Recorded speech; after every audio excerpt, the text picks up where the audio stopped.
Hey everybody, welcome back. My name is Dino. It's great to have you here listening to my gentle voice.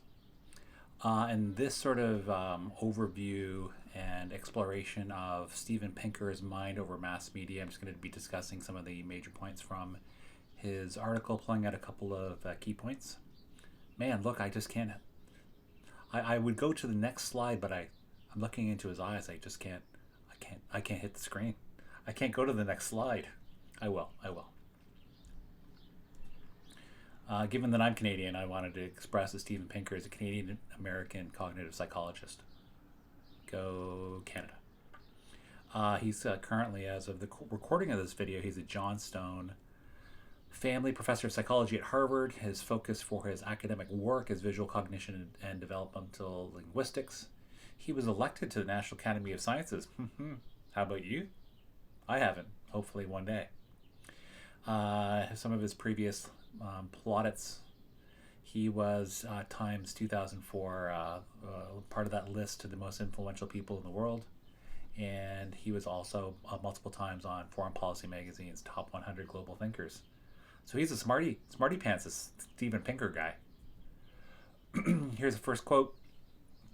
New forms of media have always caused moral panics, so too with electronic technologies. PowerPoint is reducing discourse to bullet points. Search engines lower our intelligence, encouraging us to skim on the surface of knowledge rather than dive to its depths. Twitter is shrinking our attention spans. Do you believe this? Do you agree? Do you disagree? If true, what are the implications? At the very least, you could say, at least in an academic setting for point one, PowerPoint is used and it does reduce the discourse that's displayed to bullet points. However, you could start a good conversation, sort of like we're having right now. You could make the argument that search engines lower our intelligence, but don't they also, if you use them properly, allow you to find high quality content after you search?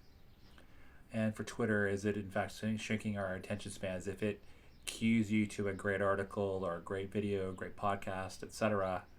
Maybe in fact it increases our attention spans. Although you can make the good argument that Twitter's pretty, you express yourself pretty economically on the actual platform itself.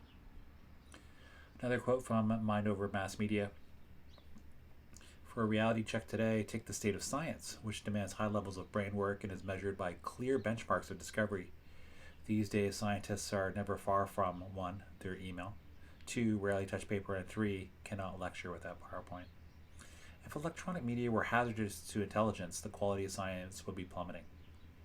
Do you agree or disagree with that idea that the quality of science would be plummeting without this use of digital technology? And then if you disagree with that, and although people use email and these scientists rarely touch paper, and they actually lecture with PowerPoint, and the quality of their science may be in fact quite high, and digital technology has not corroded their ability to do their work, what about non-scientists? What about vulnerable people like youth who may be bullied online or have attention issues and find themselves more and more distracted online? More specifically, say for addicted people that have this need to be online and maybe doom scroll and look through content all the time online, just can't stop. How about the people that need to manage their emotions and they might have their own emotions manipulated online? How about people that are depressed when they see other people living a great life on Instagram and they do not have the ability? Do they get more and more depressed? Who knows? Another quote. Yes, the constant arrival of information packets can be distracting or addictive, especially to people with attention deficit disorder. But distraction is not a new phenomenon. The solution is not to bemoan technology, but to develop strategies of self-control, as we do with every other temptation in life. Turn off email or Twitter when you work. Put away your BlackBerry at dinner time. Ask your spouse to call you to bed at a designated hour. You can tell by the quote, the BlackBerry, which is not as big a deal, obviously, today. This article a little bit in the past. Some of the questions at the bottom. Are you distracted by tech? Can you in fact turn off tech? Do you have the ability to? Do you work for a corporation that doesn't allow you to? Do If you work in academics, where you kind of need to check your email every once in a while, or at least on a regular basis.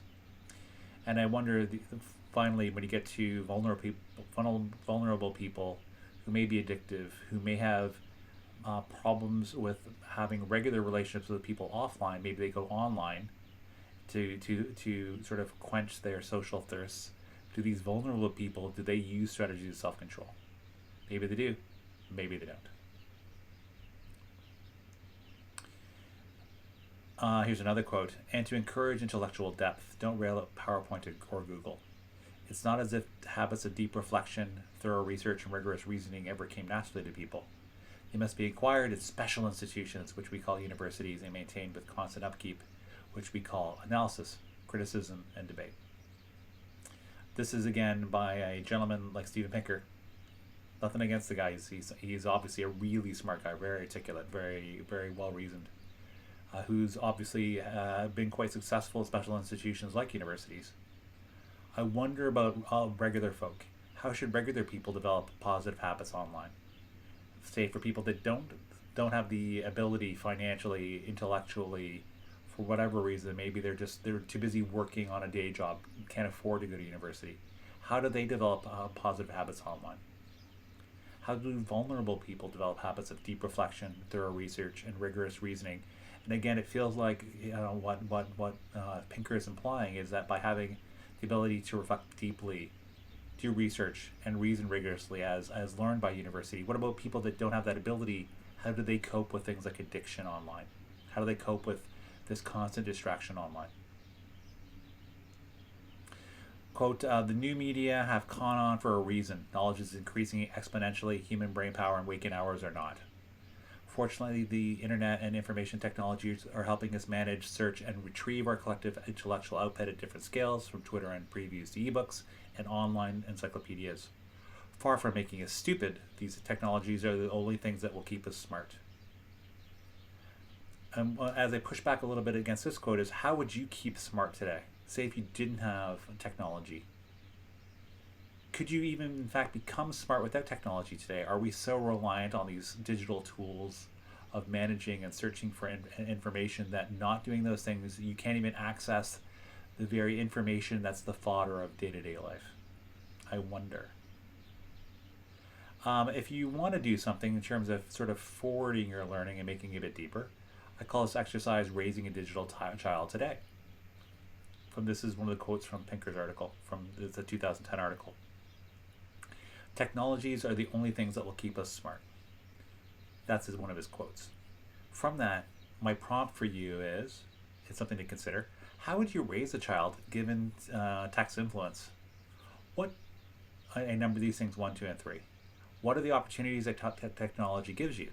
What are the challenges that it poses to you in terms of raising a child today? How do you strike a balance between these great opportunities that are fabulous and fantastic, but also the challenges like addiction, doom scrolling, bullying, etc.? That was Mind Over Mass Media by Steven Pinker. Thanks for watching, and thank you, Steven Pinker.